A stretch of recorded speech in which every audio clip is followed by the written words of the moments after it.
하나님의 말씀 봉독하겠습니다.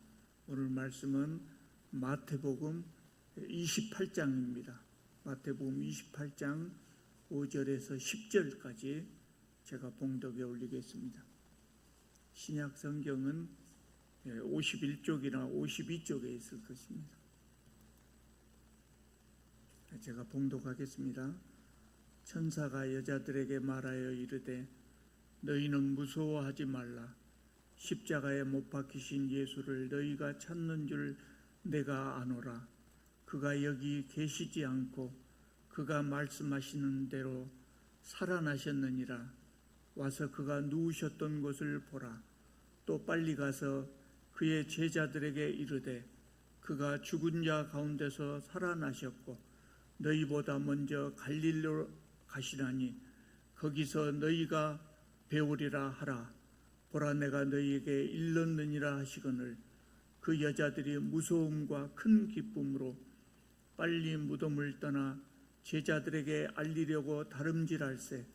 예수께서 그들을 만나 이르시되 평안하냐 하시거늘 여자들이 나아가 그 발을 붙잡고 경배하니 이에 예수께서 이르시되 무서워하지 말라. 가서 내 형제들에게 갈릴리로 가라 하라. 거기서 나를 보리라 하시니라. 아멘. 오늘은 부활절이기 때문에 마태복음을 중심으로 예수님의 부활 전후에 일어났던 몇 가지 사건들을 살펴보려고 합니다. 오늘 말씀은 마태복음 27장 45절부터 보겠습니다. 예수께서 십자가에 달리신 사건은 여러분 우리가 너무나 잘 알고 있지만 그 구체적인 사건 중에 우리가 성경을 읽어도 그냥 지나쳐서 읽고 자세하게 기억하지 못한 부분들이 있어요. 그런데 그런 사건들이 우리에게 이 부활의 의미를 잘 알려줄 수가 있거든요. 그래서 그 사건들을 시간대별로 한번 보려고 합니다. 예수께서 십자가에 달리신 시간은 우리 시간으로 하면 금요일 오전 9시쯤이었을 것으로 그렇게 추정합니다. 예수님은 바로 그 전날, 그러니까 목요일 날 밤중에 겟세마네 동산에서 기도하시다가 붙잡혀 가셨습니다. 그리고 주무시지 못하고 저녁 내내 이리저리 끌려다니시면서 문초와 재판을 받으셨어요. 그리고 그 다음날 금요일 날 날이 밝자 골고다로 끌려가서 십자가에 달리신 것입니다. 27장 45절을 보면 제6시로부터 온 땅에 어둠이 임하여 제9시까지 계속되었다. 이렇게 성경은 말하고 있습니다. 오전 9시에 십자가에 달리셨는데 정오가 되자 세상이 캄캄해져 버렸다. 이렇게 성경은 이야기하고 있습니다. 어떤 사람은 그 우연이다. 일찍이 일어나서 우연히 캄캄해졌을 것이다. 이렇게 말하기도 하고 또 어떤 사람은 6월절 기간에는 일찍이 일어나기에 불가능한 시기라고 말하기도 합니다. 여러분 그것은 별로 중요하지 않아요. 일찍 일어났냐 일찍이 일어나지 않았느냐 한동안은 이거 갖고 논란이 많았습니다만 그건 별로 중요한 것이 아니고 하나님께서 하시고자 하시면 일식과 같은 자연현상을 통해서도 캄캄하게 하실 수 있고 또 기적을 일으켜서 초자연적인 현상을 통해서도 세상을 어둡게 하실 수 있단 말이죠. 중요한 것은 뭐냐면 하나님께서 모든 만물로 하여금 예수님의 죽음을 애도하게 하셨다는 거예요. 예수님의 죽음을 애도하게 하시기 위해서 온 세상을 캄캄하게 그렇게 하셨던 것 같아요. 이분이 십자가에 지금 운명하신 이분이 메시아다. 이것을 세상에 알리신 것이죠. 그렇게 어둠이 3시간 동안 계속되다가 46절을 보면 제9시 오후 3시쯤입니다. 오후 3시쯤에 예수께서 큰 소리로 엘리 엘리 라마 사박다니 이렇게 히브리어로 말씀하셨다고 그래요. 이것은 거기 성경에 나온 대로 성경에 바로 해석이 붙어 있죠. 나의 하나님, 나의 하나님, 어찌하여 나를 버리셨나이까? 이런 뜻입니다. 이 말씀은 시편 22편에 나온 말씀이거든요. 그 말씀을 인용하신 것인데, 시편 22편은 세상 죄를 지고 가시는 메시아의 이 죽음에 대한 깊은 고뇌를 표현한 그런 시입니다. 여러분, 예수님은 하나님으로 이 땅에 인간의 옷을 입고 오셨는데 왜 십자가상에서 이렇게 극도로 절망적인 말씀을 하셨을까요? 하나님은 의로우신 분이거든요. 그래서 죄를 지은 사람은 누구나 그 대가를 치러야 합니다. 죄의 대가가 뭐냐 하면 하나님께서 아담에게 말씀하시기를 불순종의 대가는 사망이라 그랬어요. 사망이라. 여기서 말하는 사망이라고 하는 것은 하나님과의 관계에서 사망이라는 거예요. 하나님과 관계가 단절되는 것을 의미합니다. 이거는 모든 사람에게 예외가 없는데 예수님에게도 예외가 아니에요. 예수님에게도 똑같거든요. 그래서 예수께서 세상 사람들의 죄를 짊어지시는 순간에, 예수님은 죄가 없으시지만 세상 사람들의 죄를 대신 짊어지는 순간에 하나님과의 관계가 단절되는 겁니다. 세상 사람들은 그것이 얼마나 고통스러운 것인가를 잘 몰라요. 그런데 예수님은 그거를 잘 아셨거든요. 십자가상에서 육체적인 고통도 고통스러운 것이지만 하나님과 관계가 단절되는 것은 참기 어려운 고통이었을 것입니다. 그래서 예수께서 그 말씀하신 거예요. 나의 하나님, 나의 하나님, 어찌하여 나를 버리셨나이까? 아주 절망적인 그런 말씀이거든요. 여러분, 하나님은 사람을 만드실 때요, 사람이 하나님과 함께 살아야 행복하도록 그렇게 만드셨어요. 근데 죄가 세상에 들어온 이후로 사람들은 하나님과 단절된 삶을 살게 되었어요. 그래서 사람들에게는 참된 평안과 기쁨이 사라져버리고 고통스러운 삶을 살게 된 것입니다. 그런데 예수께서 우리 죄를 대신해서 하나님과 관계가 단절되는 그 고통을 대신 겪으신 겁니다. 그래서 우리는 이 형벌을 면하고 하나님 안에 있을 때 우리가 참된 기쁨과 평안을 누리게 된 것입니다. 50절을 보면 예수께서 다시 크게 소리를 지르시고 영원히 떠나시니라 그래서 대략 오후 3시쯤에 운명하신 것으로 보여요. 요한복음에는 다 이루었다 이렇게 말씀하셨다고 나오고, 누가복음에는 마지막 말씀을 아버지여 내 영혼을 아버지의 손에 부탁하나이다 이렇게 하셨다 그래요. 시간적인 차이는 있었을지 모르겠습니다만은 어쨌든 그런 말씀하시고 운명을 하셨어요. 그런데 이제 51절부터 보면 예수께서 운명하실 때 이상한 현상들이 좀 일어납니다. 첫째로 성전의 휘장이 위로부터 아래로 쭉 찢어졌다 그랬어요. 이 사건은요, 성소 휘장이 찢어졌다, 이 사건은 신학적으로 대단히 중요한 의미가 있거든요.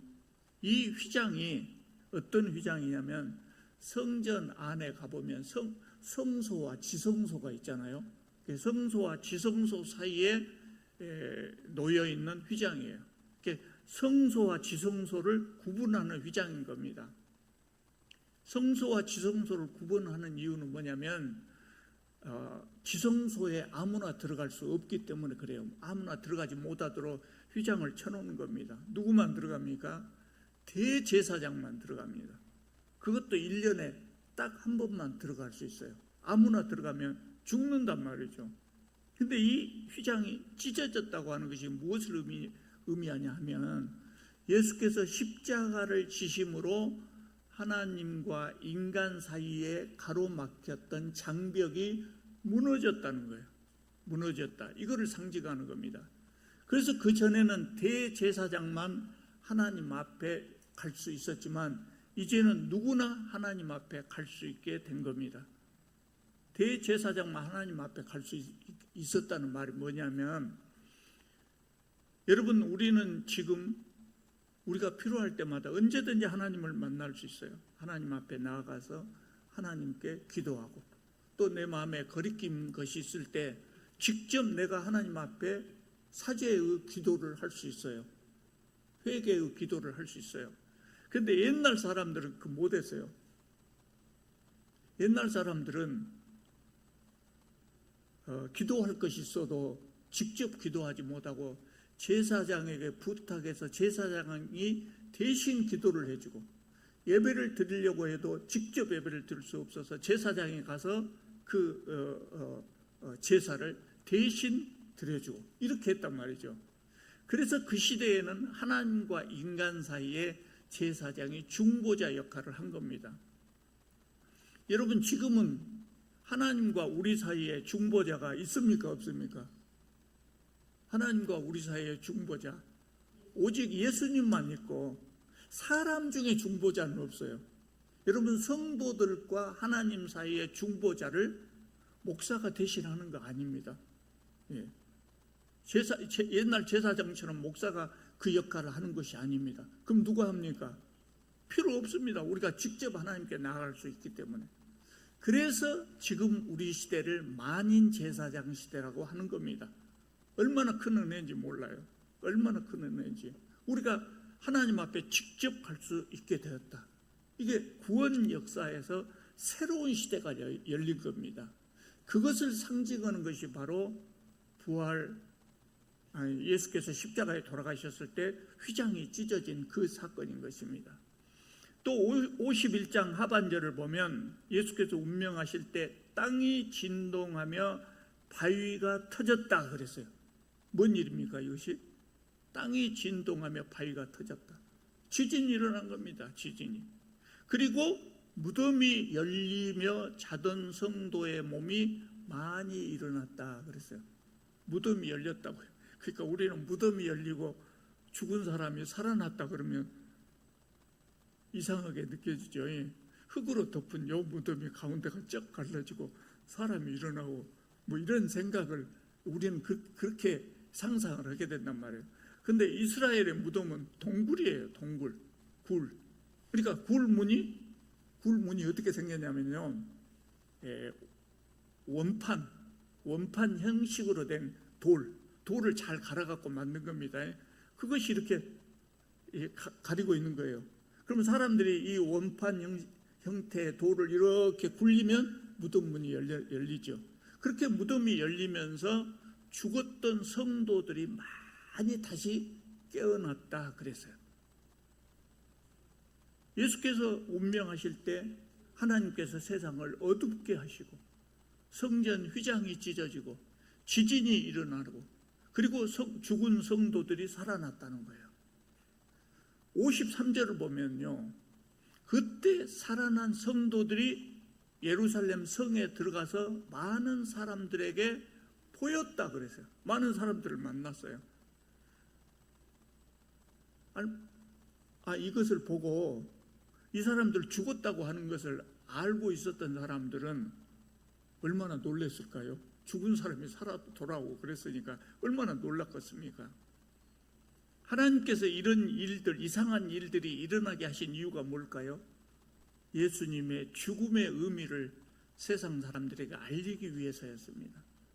그때 예루살렘 사람들은 이런 현상을 보면서 무언가 심상치 않은 일이 일어났다는 것을 느꼈을 겁니다. 바보가 아니라면 누구나 그것을 느꼈을 겁니다. 54절을 보면 그때 예수님의 사형을 집행했던 로마 백부장과 그 부하들은 지진하고 그 밖에 여러 가지 일들이 일어난 것을 보고 심히 두려워했다 그랬어요. 그리고 뭐라고 고백합니까? 이는 진실로 하나님의 아들이었도다. 보통 사람이 죽으면 그런 일이 일어날 수 없잖아요. 그런 이상 현상을 보면서 이방인이었던 백부장과 그 부하들이 유대인도 깨닫지 못한 진리를 깨달은 겁니다. 이는 진실로 하나님의 아들이었도다. 57절을 보면은요, 이제 장면이 바뀌어 가지고 아리마대 사람, 아리마대 출신, 아리마대라고 하는 지역 출신 요셉이라는 사람이 등장합니다. 이 사람은 부자였다 그래요. 부자였고 사내들인 공의회 의원이었어요. 지금으로 말하자면 국회의원 같은 직위에 있었던 사람이었어요.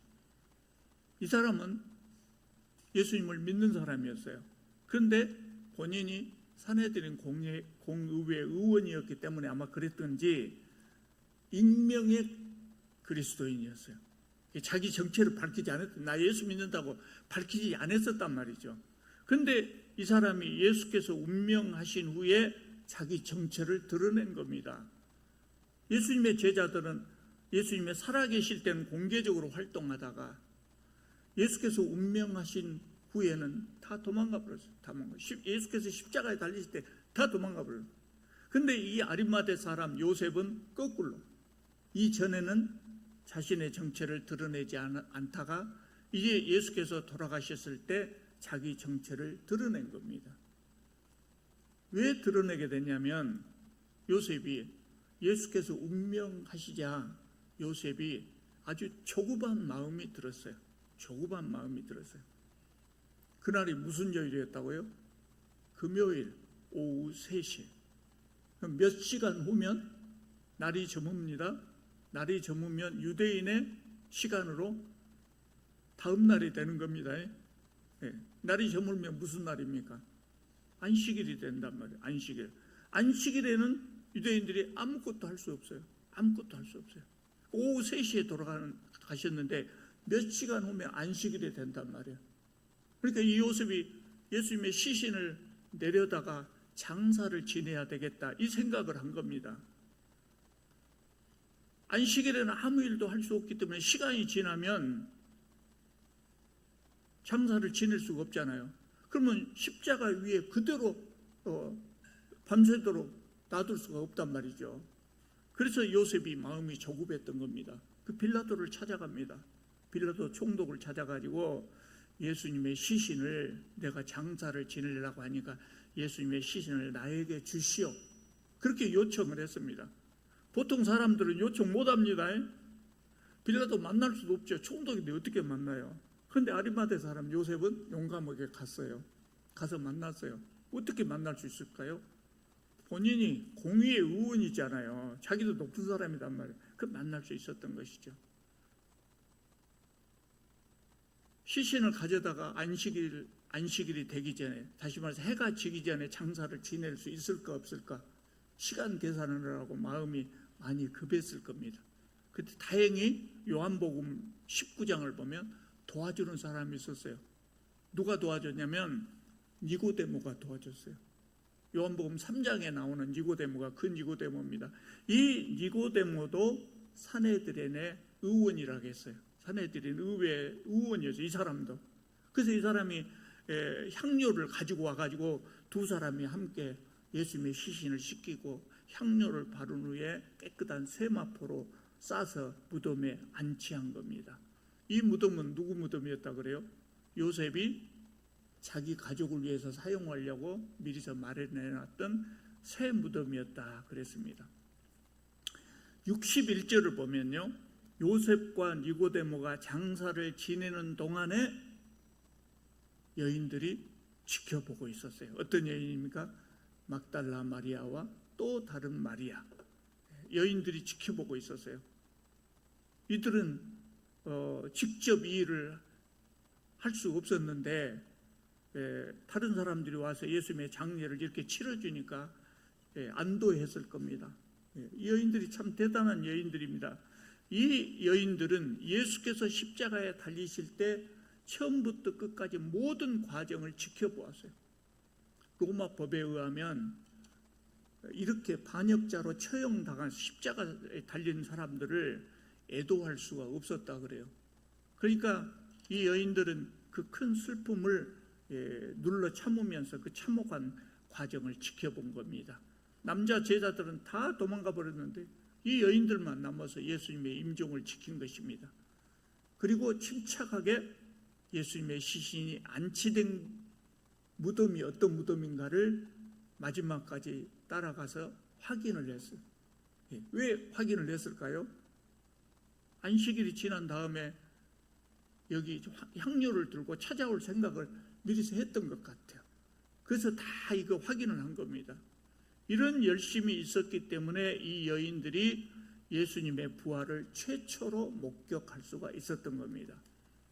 28장 1절을 보면 안식 후 첫날 새벽에, 안식 후 첫날은 무슨 요일입니까?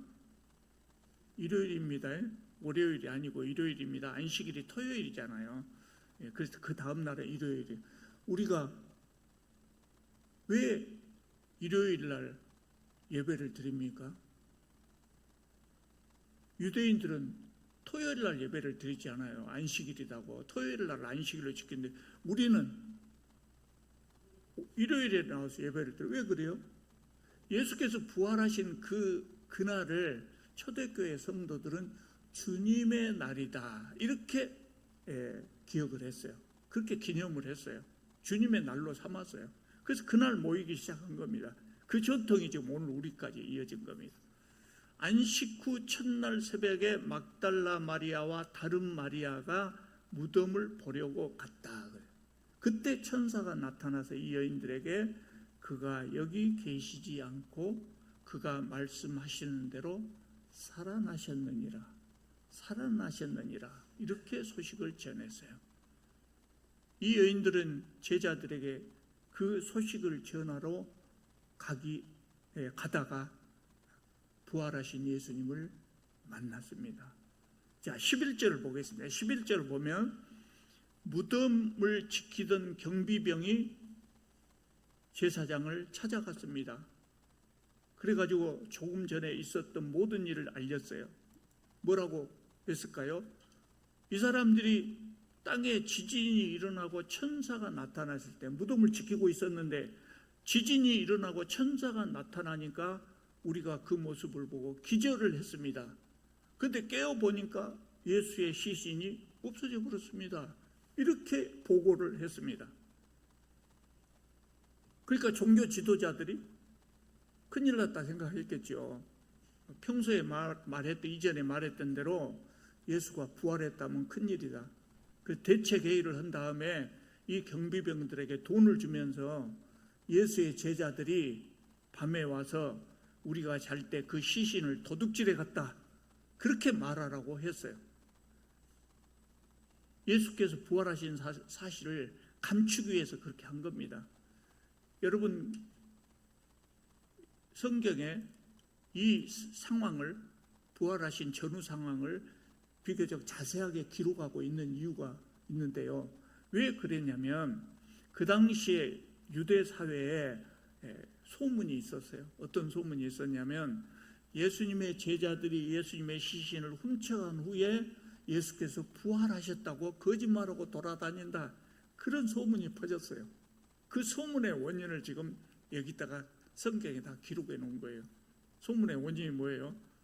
종교 지도자들이 예수님이 부활했다면 자기들이 곤란해지니까 경비병들한테 그렇게 시킨 거예요. 그리고 돈을 주면서 시킨 거예요. 여러분, 예수께서 오후 3시쯤에 운명을 하셨다 그랬는데 해가 진 후에 운명을 하셨다면 요셉은 예수님을 장사 지낼 수가 없어요. 안식일이 되어버리니까. 그러면 로마 군인들이 예수님의 시신을 그냥 들판에다 버려두거나 공동 무덤에다 던져 넣어버렸을 거예요. 그러면 예수님의 시신을 아무도 지키지 않았을 것 아닙니까? 그러면 종교 지도자들이 말한 대로 제자들이 예수님의 시신을 훔쳐가고 감춘 다음에 부활했다고 거짓말한다고 주장할 수 있었을 거예요. 그런데 종교 지도자들은 혹시나 예수님의 제자들이 그렇게 할까 봐서 무덤을 임봉하고 경비병까지 붙여서 지키게 했단 말이죠. 그러니까 제자들이 예수님의 시신을 훔쳐갈 수가 없었던 것이죠. 또 이게 말이 앞뒤가 안 맞아요. 종교 지도자들이 경비병에게 너희들이 잠잘 때 제자들이 와서 시신을 도둑질해 갔다, 이렇게 말을 하겠는데, 잠잘 때 시신을 도둑질해 가면 도둑질해 간 사람이 누군가 알 수 있겠습니까? 없겠습니까? 알 수 없지요. 근데 제자들이 훔쳐갔다, 그렇게 이야기를 했고, 또 제자들이 도둑질에 가고 있다면, 도둑질 하려고 한다면 경비병들이 체포를 해야 될 것 아닙니까? 그런데 그 후로도 이 종교 지도자들은 제자들을 체포하라고 명령도 하지 않고 체포하려고 아무 시도도 하지 않았어요. 또 우리가 잘 아는 대로 제자들은 예수께서 목요일 저녁에 겟세마네 동산에서 체포되었을 때 다 도망가버려요. 그런데 그 제자들이 죽음을 각오하고 예수님의 시신을 훔쳐낼 수 있겠습니까? 그런 용기가 없었단 말이에요. 그 후로는 예수님의 제자들은 그런 용기가 없었어요. 그래서 이런 상황을 부활 이외의 어떤 방법으로도 이 상황을 설명할 수가 없는 거예요. 그래서 마태는 이 복음서를 기록하면서 예수님의 시신을 제자들이 훔쳐갔다고 하는 것은 거짓말이라고 하는 것을 이야기하기 위해서 그 상황을 자세하게 지금 기록해 놓고 있는 겁니다. 여러분, 기독교의 시작은 언제라고 봐야 될까요? 기독교가 시작한 시점을 언제라고 봐야 될까요? 예수께서 탄생한 시점으로 볼 수 있을까요? 그럴 수가 없어요. 왜냐하면 예수님이 십자가에 달리시기 위해서 붙들려 갔을 때 그때 이미 상황은 끝났어요. 제자들 다 도망가 버리고 없어요. 예수님이 사건이 없어져 본 거예요. 그대로 예수께서 십자가에 돌아가시고 그대로 무덤에서 우리처럼 무덤 속에 그대로 있었다면 기독교는 있을 수가 없는 것이죠. 그런데 예수님이 부활하신 겁니다. 그래서 기독교는 예수님의 부활로부터 시작되었다고 할 수 있는 거예요.